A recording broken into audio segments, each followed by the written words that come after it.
మన ఇద్దరం ఇలా చచ్చిపోతామని నేను ఆల్రెడీ ఎక్స్పెక్ట్ చేశాను. Hai everyone, welcome to Om Brewok Story. Semoga kalian sehat selalu dan diberikan rezeki yang berkah ya. Kali ini Om akan membahas alur cerita film Koplak yang berjudul Like, Share, and Subscribe. Film ini mengisahkan 3 orang vlogger YouTube yang nekat menjelajah sebuah hutan. Ngeheknya, tuh hutan merupakan hutan kekuasaan pasukan pemberontak. Alhasil mereka pun malah diculik. Yang lebih ngeheknya lagi, mereka malah harus ikutan ke dalam rombongan pemberontak Koplak itu. So, mau tau nggak keseruan dan kekonyolan film ini? Langsung gas kuy, bemper Om Brewok Story.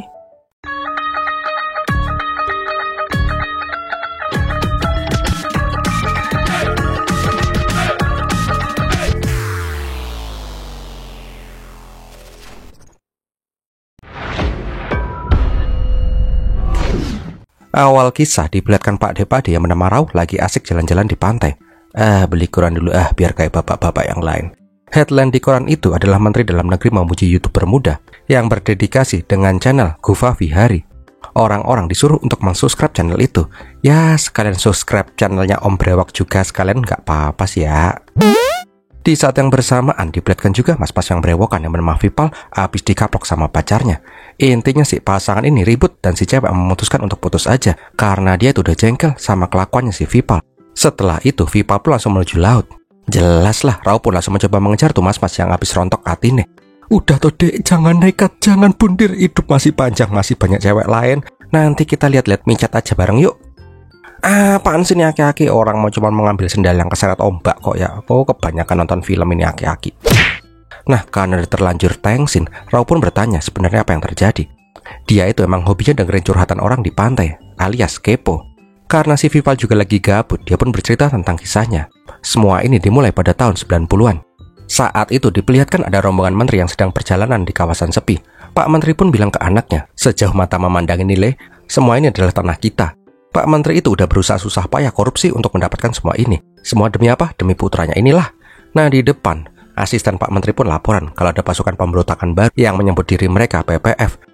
Mereka itu berfokus untuk memperjuangkan kaum miskin yang tertindas. Belum juga tuh Pak D mingkem. Mobil mereka pun udah dicegat oleh pasukan PPF. Dengan memohon, Pak Menteri pun bilang, jangan sakiti dia dan anaknya. Kalau yang lain mah monggo atuh. Sialnya gara-gara itu, Pak Menteri pun langsung dapat slot reinkarnasi karena ditembak oleh PPF. Karena itu juga lah pemerintah menyatakan perang terbuka dengan pasukan PPF. Selama bertahun-tahun terjadi aksi saling bunuh antara polisi dan PPF. Sampai di tahun 2022, Menteri Dalam Negeri Subas merancang sebuah gerakan damai dan gencatan senjata. Kepala PPF pun bersedia berunding dengan pemerintah. Dikala itu, Komisaris Polisi Narendra Farma disuruh untuk menyambut kepala PPF dengan bunga. Tuntutan PPF adalah pemerataan aset pemerintah untuk kaum miskin dan membersihkan nama anggota PPF. Di saat itu, Menteri Subas pun setuju dengan tuntutan PPF. Dan perdamaian yang diidam-idamkan selama 30 tahun sebentar lagi akan terjadi. Tapi di luar, Komisaris Farma merasa nggak suka. Dia itu aslinya nggak sudi berdamai dengan PPF yang telah banyak membunuh polisi selama 30 tahun ini. Farma juga bilang ke ajudannya si Govit, kamu tahu kan kamu harus apa setelah perjanjian ini selesai? Setelah pertemuan selesai, polisi pun mengantar petinggi PPF untuk dikembalikan ke hutan. Tapi setelahnya, para petinggi PPF itu pun tidak pernah terlihat lagi. Beberapa hari kemudian diperlihatkan Jenderal PPF yang bernama Gopana membakar mobil polisi dan menyandera polisi.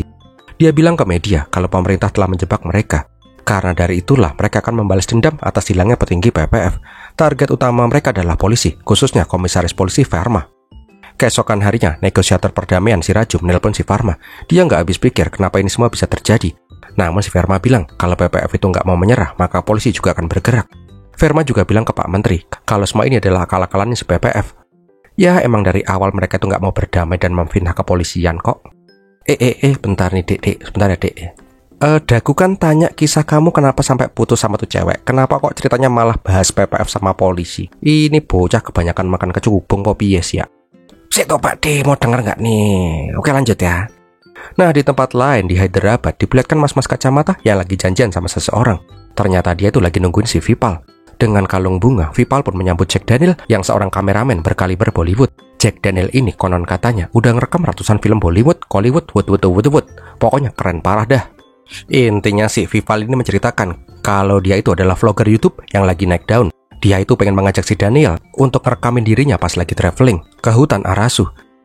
Dan kameramen Bollywood Wood disuruh ngerekamin bocah kemarin sore. Kok ini ada koin? Itu ada orang mati. Oh alah wedus, ini bunga kamu nyolong dari orang tuh mati kan? Oh centelek. Nah, di sana Vipal pun langsung menunjukin channelnya, Gufa Vihari, dengan subscriber 30 jut. Kok meng 30 biji yang ngesup? Itu juga 30 subscriber gara-gara si Vipal minjemin HP orang untuk ngesup dia. Relate banget ini mah, relate. Om pernah ngalamin pas awal-awal buat channel ini. Semua HP teman-teman Om nggak ada yang nggak Om pinjem buat ngesup. Udah lanjut. Mendengar itu, Daniel pun langsung mau cabut lah. Karena terus aja direngek, Daniel pun jengkel. Oke, aneh mau, tapi aneh mau bayaran yang mahal.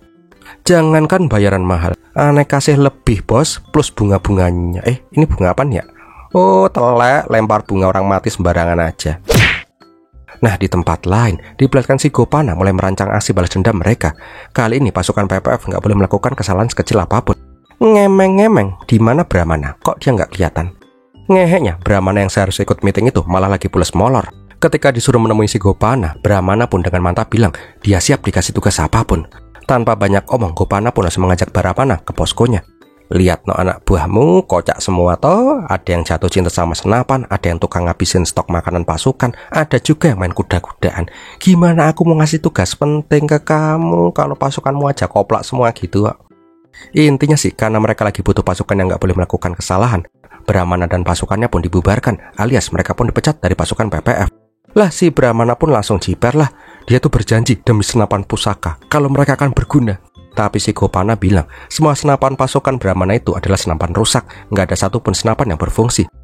Karena nggak terima dipecat sepihak, si Brahmana pun malah mencuri satu senapan dari gudang. Dia pun memerintahkan sniper terhebat mereka, si Guru Murti, sebagai penanggung jawab tuh senjata. Intinya sih, Brahmana ingin membuktikan kalau pasukannya itu berguna untuk PPF.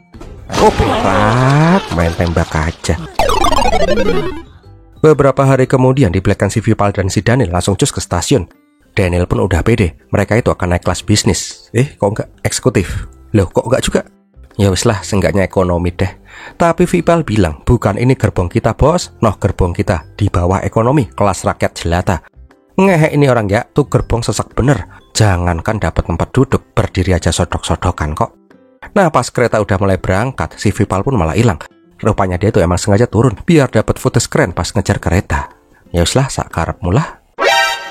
Malam harinya di depan toilet, Vipal dan si Daniel pun mendengar ribut-ribut.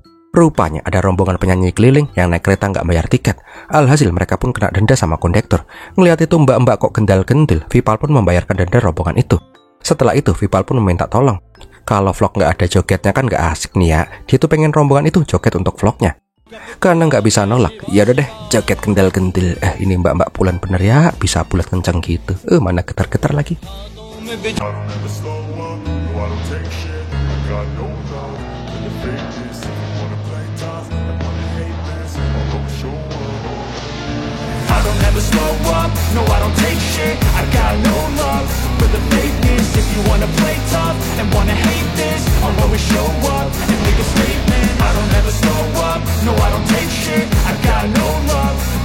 Keesokan paginya, Dani dan Vipal pun sampai di stasiun tujuan mereka. Di sana juga diperlihatkan rombongan pasukan kocak. Sialnya, pas lagi rekaman, si Darmono malah nyeruduk karena ngeliat tukang es krim.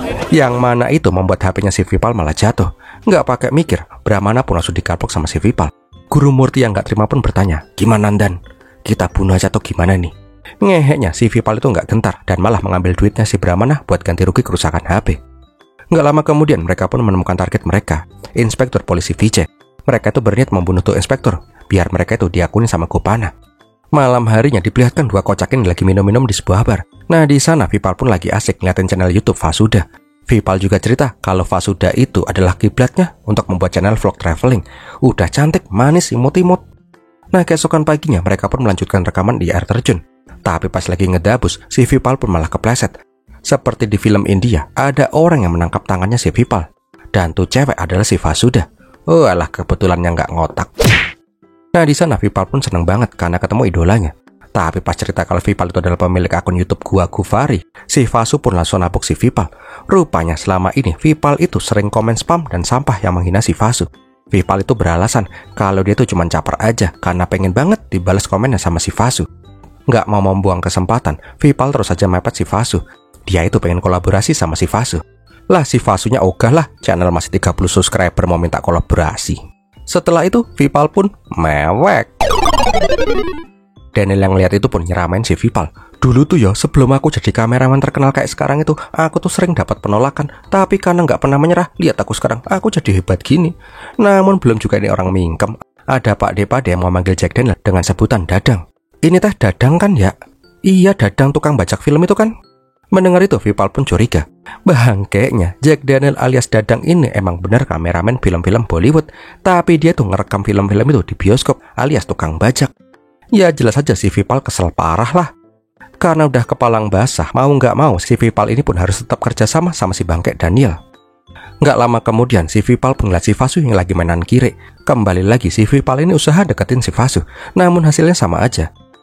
Nggak mau menyerah, Vipal pun terus saja mepet si Vasu. Kemanapun Vasu pergi, di sana pasti ada si Vipal. Semakin lama mereka bersama, semakin Vipal jatuh cinta ke Vasu. Nah, di sisi lain diperlihatkan pasukan kocak yang datang ke sebuah apotek. Rupanya tuh apotek adalah kamuflase. Mereka itu menjual senjata ilegal yang sering dibeli oleh PPF. Brahmana pun bilang kalau mereka itu lagi pengen membeli senjata yang dahsyat, bom nuklir kalau ada mah sikat atau bos. Kambingnya mereka cuma punya uang 10.000 rupiah. Kalau duit segitu mah beli petasan jangwe aja bos. Nggak hilang ide, Brahmana pun ngibul kalau tagihannya langsung aja kirim ke Kupana aja bos. Alhasil mereka pun mendapatkan bom ini. Kembali lagi ke Vipal. Pas dia ada di hotel, Vipal pun ditelepon oleh si Daniel. Rupanya di pasar, si Vasu lagi digodain sama preman kampung. Jelas saja, pahlawan kesiangan ini pun langsung pengen show off dong. Tapi pas sampai di TKP, tuh preman pasar udah rebahan di lantai. Ngeheknya, yang ngebuat tuh preman rebahan adalah si Vasu. Lah kecil-kecil gitu ternyata cabai rawit bos. Mengetahui itu, si Vipal pun semakin mepet si Vasu. Cewek macan ini mah. Tapi kembali lagi, ya ini orang-orang laut pun langsung dilepeh lah. Kambingnya, pasukan Kojlok kebetulan juga ada di sana. Nah kan terulang lagi. Si Darmono kembali nyerodok sampai HP-nya si Vipal jatuh lagi. Sama kayak sebelumnya, Brahmana pun kembali digaplok. Bangkainya, tas berisi bom itu pun malah dilempar. Bejo nggak njebluk. Di sisi lain diperlihatkan si Verma yang diperingatkan kalau ada usaha pembunuhan dirinya oleh si PPF. Yang mengejutkannya, si Vasu itu adalah putri satu-satunya si Varma. Ibunya si Vasu pun bingung, mereka itu kudu gimana. Tapi si Varma yakin putrinya akan baik-baik saja di Delhi. Ya secara mereka itu nggak tahu kalau putrinya itu lagi traveling ke daerah Arasu, yang mana itu adalah basis pasukan PPF. Malam harinya diperlihatkan kalau si Vasu naik bis menuju Arasu. Ngeheknya pas mau berangkat, preman pasar yang tadi itu nggak terima. Dia pun mengajak teman-temannya untuk membembeng si Vasu. Kebetulan film Indianya, dua koplak ini pun malah naik bis yang sama. Ngelihat si Vasu lagi debak-bekep, ini jagoan neon pun langsung pengen unjuk gigi. Dengan kerennya, dia berhasil menghajar semua preman di sana sampai tulung-tulung.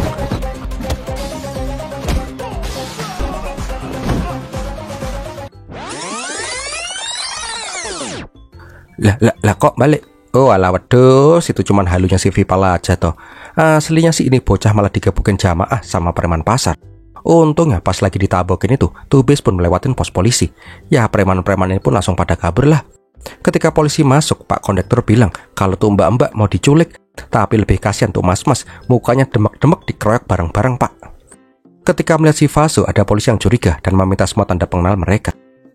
Singkat cerita, gara-gara tadi jadi sok pahlawan, Vasu pun mulai jadi luluh dan mulai respect terhadap si Vipal. Keesokan harinya diperlihatkan iring-iringan polisi, tapi di tengah jalan mereka pun diserang oleh si Gopana. Untungnya Vasu cuma ketembak lengannya. Tahu kalau ayahnya diserang, Vasu pun merasa cemas. Dia pun langsung berniat untuk kembali ke Delhi, karena emang dia itu nggak bilang kalau lagi traveling. Nah di hotel yang sama diperlihatkan si Vipal malah mesem-mesem dewe. Rupanya aksi pahlawan kesiangan kemarin itu direkam oleh si Vasu dan diupload ke channel YouTube-nya. Iyalah ini orang malah ngigo tendang sisan. Karena video itu viral, Vipal pun malah kepikiran kalau dia tuh harus membuat vlog action. Nah di tempat lain diperlihatkan kalau para bedugal-bedugal itu lagi masang bom di jembatan. Mereka berniat meledakkan jembatan itu ketika inspektur polisi rambut putih lewat ke sana pas jam 16%. Maksud om jam 16 sore. Segala persiapan pun udah sesuai dengan rencana. Tapi ujuk-ujuk ada bajai yang malah berhenti di sana. Rupanya itu adalah dua bangkai. Mereka berniat membuat footage action di jembatan itu. Vipal bilang, nanti aku lari dari sana. Terus ada ledakan besar, duar. Kayak di film-film Bollywood gitu loh yo. Nanti biar diedit biar keren. Lihat ada orang lain, Brahmana pun meminta anak buahnya, Darmono dan si Solikin untuk menyuruh mereka untuk segera pergi. Di saat yang bersamaan, rekaman mereka itu terus keganggu. Ada sepeda lewat lah, ada tukang gorengan lewat lah. Karena hal itulah, Vipal menyuruh tukang bajai untuk ngalangin jalan dulu. Se, dua kebo itu kemana kok nggak kelihatan ya? Oh alah telek lencong, malah jajan gorengan dong. Nggak lama kemudian inspektur yang mau lewat pun harus kecekat bajai. Dan pas si Vipal berlari keren, jembatan itu pun jeblok duer.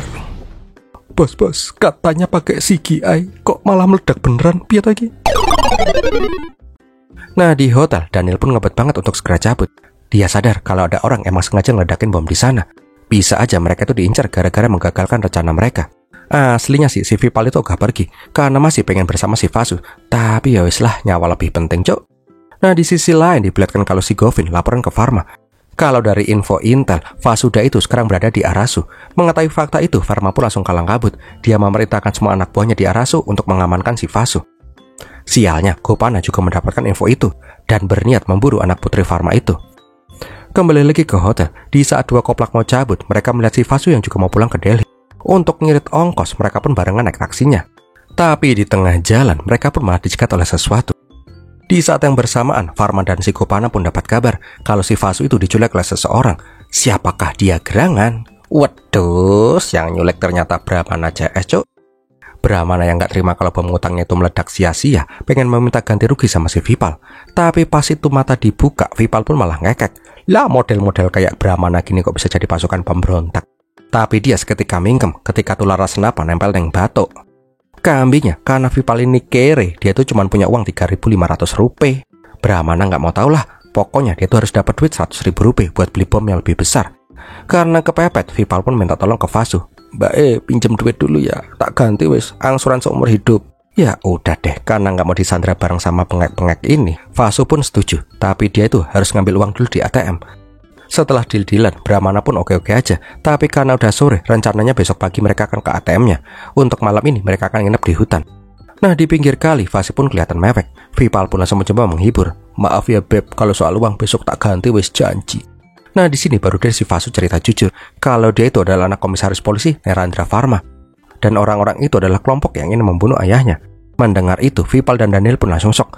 Pokoknya mbuh biaya cara nih, Brahmana itu nggak boleh tahu siapa Vasu sebenarnya. Malam harinya mereka pun makan malam bareng. Brahmana pun juga cerita kenapa dia nafsu banget untuk membunuh polisi, biar dia bisa diakuni sama si Gopana. Nah pas lagi ngobrol-ngobrol nggak jelas, Vasu yang dari tadi diam-diam baik ditanyain, pekerjaan ayahmu tuh apa? Ketika semua pada panik, dengan sigap Vipal pun bilang kalau bapaknya si Vasu itu adalah tukang becak miskin. Uang yang buat bayar tebusan itu aja adalah uang tabungan bapaknya untuk nikahnya si Vasu. Mendengar itu, Brahmana pun menjadi iba. Tapi uang tebusan buat beli bom tetap harus dibayar toh ya. Alah dasar anak kalong. Nah di saat yang bersamaan diperlihatkan kalau si Pharma itu sampai di Arasu. Dia tuh langsung menemui supir taksi yang tadi membawa si Vasu dan dua orang mas-mas madesu. Dari informasi Pak Supir, dia tidak melihat sosok Gopana. Mendengar itu, Pharma pun langsung meminta tukang sketsa wajah dan menerjunkan anjing pelacak ke dalam hutan. Di sisi lain, Gopana pun juga kebingungan siapakah gerangan yang berani menculik anak komisaris polisi. Pasti itu orang sangat profesional dan tidak takut mati. Lah ini orang yang dibicarain malah pules molor. Pas bangun dia pun langsung diucapin selamat pagi sama 3 serangkai. Nggak lama kemudian guru pun datang dengan gendong anak kecil. Bukan anak kecil ternyata. Rupanya Ucil ini adalah informan pasukan Brahmana. Dia pun bilang kalau polisi itu lagi menyusuri hutan. Karena hal itulah Brahmana pun memerintahkan untuk masuk ke hutan lebih dalam. Soal ngambil uang di ATM besok-besok aja kalau kondisi udah mulai aman. Vasu pun menyadari pasti ayahnya udah tahu kalau dia itu diculik. Kalau sampai identitasnya kebongkar, mereka semua akan langsung dibunuh. Vasu dan Daniel pun punya ide, mending mereka kabur aja. Tapi si Vipal nggak setuju. Emang ini cuma di alun-alun apa? Kabur langsung bisa naik angkot. Ini hutan bosku, nyasar dikit kita keluar cuma nama. Karena Vipal nggak setuju, Daniel pun punya ide keren dan pasti Brahmana nggak akan bisa nolak. Dia pun bilang ke Brahmana kalau mereka itu mau ke kota dulu buat beli baju. Baju mereka itu udah kotor dan bodaki. Ngeheknya 3 serangkai ini malah dikasih baju pasukan PPF. Ya si Vipal ngamuk-ngamuk lah. Gara-gara si telek Daniel ini, mereka akan langsung ditembak di tempat kalau ketemu sama polisi. Singkat cerita, mereka pun menyusuri hutan semakin dalam dan dalam. Nah di malam harinya diperlihatkan negosiator yang bernama Raju menelpon si Gopana. Dia meminta agar si Vasu segera dibebaskan. Tapi Gopana pengen ngomong langsung sama si Pharma. Intinya sih dia bilang kalau bukan dialah yang menculik putrinya. Tapi kalau sampai dia menemukan si Vasu duluan, tuh anak pasti akan langsung mati. Di saat yang bersamaan, diperlihatkan kalau si Vasu dan si Daniel mau kabur bareng. Mereka sengaja nggak ngebangunin si Vipal karena dia pasti nggak akan setuju. Iyalah dalah, pakai acara kecengkang segala. Ketika di dalam hutan itu, Daniel itu ngeliat kawanan gajah yang lewat. Tapi pas si Vasu sampai, dia sama sekali nggak ngeliat gajah. Nah, pas jalan cukup jauh, Vasu pun malah kecemplung lumpur hisap. Bingung kudu piye, Daniel pun mencari pertolongan. So, siapa lagi kalau bukan si Vipal? Daniel pun bilang, bro, cepet bro, tolongin Vasu kelelep di... Ah, dia kelelep? Wah, aku tolongin, aku bisa berenang kok. Oh, dasar berak. Aneh, belum selesai ngomong dia kelelep di mana. Nah, kan, orang mau ngomong ditinggal sih, ikutan kecemplung kan. Nggak lama berselang, Daniel pun datang lagi dengan rombongan koclok. Tapi kok Danielnya udah hilang ya? Ya udah deh, dia tuh nggak penting-penting amat kok. Singkat cerita, Vasu pun berhasil diselamatkan. Loh, kok ada si Vipal?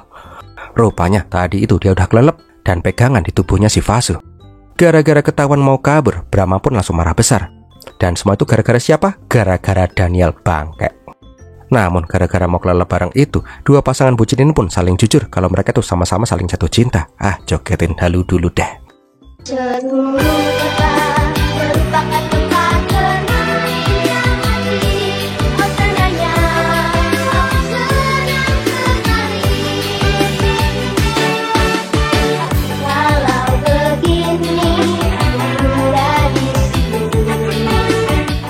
Nah, di lain tempat diperlihatkan kalau sketsa penculik udah jadi.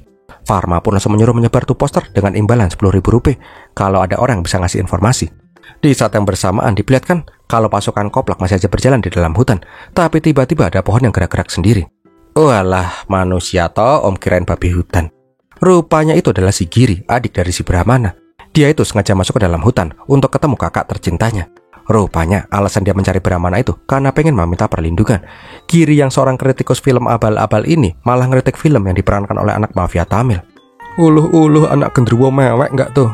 Karena hal itulah Giri pun diincar sama mafia Tamil itu. Ya udah deh, mending kabur ke hutan aja sekalian. Sialnya pas ngeliat si Vasu, Giri itu kayak keinget sesuatu. Ini cewek kayaknya pernah lihat ya, tapi di mana? Giri ini inget-inget lupa kalau si Vasu itu adalah anak orang penting di pemerintahan. Kebakaran jenggot, Vipal pun langsung bilang, bukan bos, dia anak tukang becak kok. Kamu anak kepala rumah sakit ya? Bukan. Anak kepala pajak? Mboten. Anak kepala satpol PP? No. Pokoknya setiap ketemu sama si Vasu, ini ubur-ubur berkumis pun pasti nanya, Vasu itu anak siapa? Nah, di tempat lain, anak punya si Gopana membawa poster buronannya si Brahmana. Tapi dia bingung kenapa Brahmana yang kocok itu dapat poster buronan, kan dia udah dipecat. Kembali lagi ke gang Koplak, Vipal terus saja mendesak si Brahmana untuk segera ke kota buat ngambil duit. Namun Brahmana bilang, besok aja ya, malam ini akan ada pentas drama anggota PPF. Ngehenya, pas lagi di desa itu, Darmono dan si Solikin malah ngeliat poster buronan komandan mereka. Yang lebih bangkeknya lagi, ngeliat hadiah Rp10.000, dua manusia rakusin pun malah ngebayangin, uang Rp10.000 bisa buat beli gorengan berapa banyak ya? Malam harinya, acara pentas drama PPF pun digelar. Karena kurang orang, Brahmana pun meminta 3 serangkai untuk ikut andil. Vipal jadi pejuang PPF yang akan membunuh komisaris Pharma. Daniel menjadi komisaris Pharma. Dan si Vasu itu akan jadi anak putri si Pharma. Gebleknya gara-gara itu, Giri pun jadi keinget. Iya cowok, Vasu itu anaknya si Pharma. Tapi karena sama-sama blow on, Brahma pun bilang, dia itu cuma acting. Udah toh dek, udah. Nggak usah sok-sokan jadi kritikus film lagi dah. Karena Giri terus saja ngeyel, dia pun langsung ditapuk sama kakaknya. Mingkem nggak tuh? Singkat cerita, drama pun dimulai. Ketika si Vipal aktif membunuh ayahnya si Vasu pun nangis beneran. Melihat itu semua orang, khususnya si Brahmana merasa terharu. Baru kali ini dia ngeliat akting yang sangat meyakinkan. Karena hal itu jugalah Brahmana pun menganggap si Vasu sebagai adiknya. Kalau Vasu ada masalah, jangan ragu-ragu ngomong sama dia. Tapi tanpa mereka ketahui, polisi udah mendapatkan lokasinya si Vasu dan Govin pun langsung bergerak. Di saat pentas drama selesai, 3 serangkai pun berniat kabur. Sialnya pas mau kabur itu, mereka malah dikep sama polisi. Ya udah deh, mereka pun langsung ditembakin lah karena pakai baju PPF. Mau nggak mau, mereka pun harus kembali kabur bersama pasukan Koclok. Tapi kali ini polisi nggak mau santai-santai lagi. Mereka pun terus saja memburu pasukannya si Brahmana ke dalam hutan. Nggak mau tinggal diam, Brahmana pun menyuruh nyerang balik. Guru Murti pun disuruh nembakin tuh polisi bangke. Tembak lah telek, malah nembak si Brahmana. Guru pun beralasan, komandansi gerak-gerak terus, aku kan jadi salah tembak. Matamu picek, dari tadi aku diam aja kok, oh dancuk. Di saat lagi bersembunyi, Brahmana pun bingung kenapa lokasi mereka itu selalu aja ketahuan. Di sini baru deh si Darmono dan si Solikin ngaku, mereka lah yang laporan ke polisi. Lumayan dan kita bisa dapat Rp10.000 kalau komandan ketangkap. Walah anak buah bangke. Pas lagi asik-asiknya ngobrol, si Ucil kembali nongol. Dia ngasih informasi kalau putrinya si Pharma sekarang sedang berada di Arasu. Mendengar itu, Brahmana pun punya ide cemerlang. Mendingan nyulik putrinya si Farma aja. Gopana pasti akan lebih seneng. Dahlah, kalian bertiga boleh pulang, kalian bebas. Tapi pas mau cabut, Brahmana kembali memanggil mereka. Om kirain mereka udah ketahuan. Jebulnya, Brahmana pengen sekali aja dipanggil sama si Vasu Kakanda. Oh Kakanda, oh Adinda. Wis pulang sana.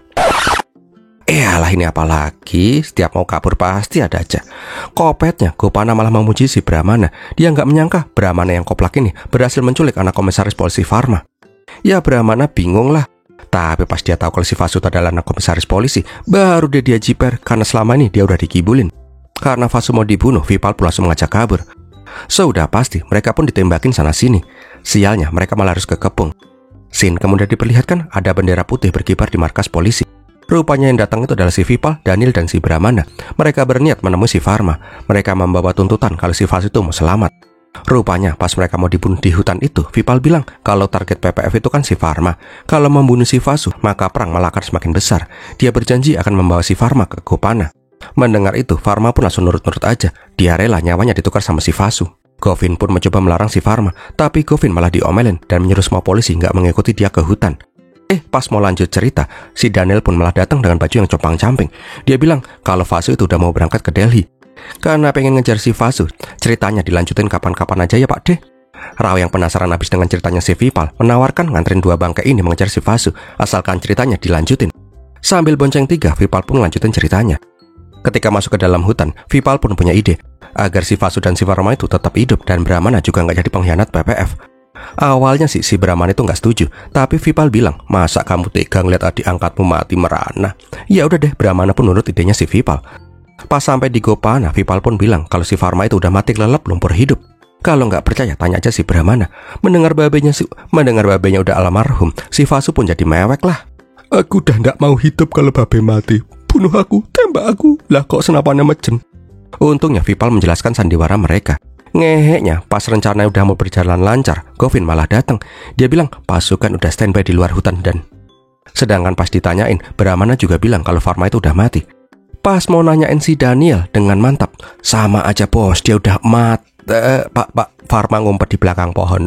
Oh, ngehek ini orang ya. Singkat cerita, karena nggak punya pilihan lain, Farma pun menyerah, asalkan si Vasu itu tidak disakiti. Namun pas lagi haru biru itu, ada kawanan gajah yang lewat, dan semua orang pun langsung anteng mematung daripada diemut sama gajah. Di saat itulah pasukan Brahmana pun langsung menodongkan pistol ke Gopana. Vipal menyuruh Vasu dan si Farma itu untuk kabur. Gebleknya, pas mereka mau kabur, si Govin malah menembak si Farma. Habis itu dia pun langsung laporan kalau komisaris Farma itu tewas ditembak oleh PPF. Kenapa Govin melakukan ini semua? Karena dia sangat membenci PPF dan ingin menghancurkan PPF. Jebulnya anak menteri di awal film itu adalah si Govin ini. Dia jugalah yang membunuh pimpinan PPF setelah konferensi damai tanpa sepengetahuannya si Farma. Jadi emang ini orang bangke penyebab semuanya. Ketika mau membunuh si Farma, Vipal pun langsung terbang dan mereka pun langsung gelut. Sialnya, di saat yang bersamaan, polisi udah datang. Tak pelak baku tembak pun terjadi. Untungnya Farma berhasil menyuruh anak buahnya untuk berhenti menembak. Di saat si Vipal mau ditembak sama si Govin, Vipal pun berteriak, Guru Murti.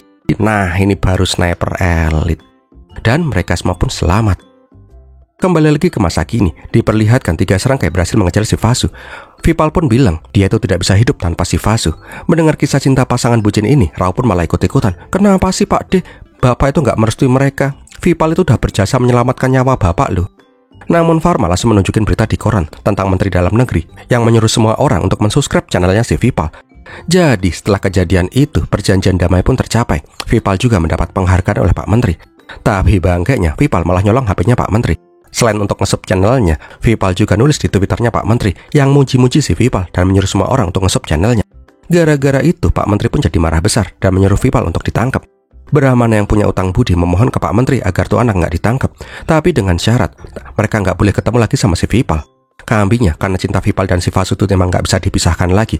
Rao yang pengangguran ini pun malah dijadiin kambing hitam untuk menggantikan si Vipal. Kasian, nggak tahu apa-apa malah ditangkap. Dan filmnya pun berakhir. Oh, gimana film ini sob? Semoga menghibur ya. Kalau kalian suka silahkan like, komen, dan subscribe. Terima kasih sudah nonton sampai di detik ini. Om Beroks pamit dulu dan Piram Latin.